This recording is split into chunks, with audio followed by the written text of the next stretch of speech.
Israel Hamas के बीच युद्ध विराम पर अभी भी संकट मंडरा रहा है।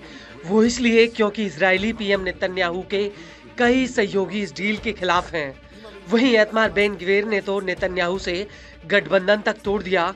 वहीं इजराइल के वित्त मंत्री बेजालेल स्मोट्रिच ने भी सरकार से बाहर निकलने की धमकी दी है।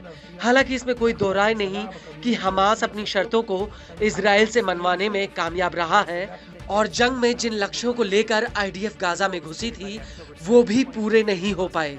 वहीं दूसरी तरफ हमास अभी भी गाजा के भीतर जैसे का तैसा खड़ा हुआ है और हमास की इस जीत को लेकर पूरे मिडिल ईस्ट में उसकी वाहवाही हो रही है।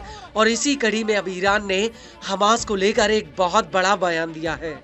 दरअसल ईरानी सेना के कल्चर और सॉफ्टवेयर अफेयर्स के ब्रिगेडियर जनरल अबोल फाजल सेकारची ने हमास पर एक बहुत बड़ी बात कही है।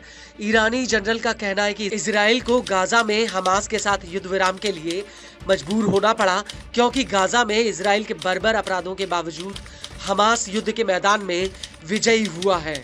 ईरानी कमांडर का कहना है कि इजराइल की जंग के मैदान में बहुत बुरी हार हुई है, जिसकी वजह से उसे युद्ध विराम समझौता करना पड़ा।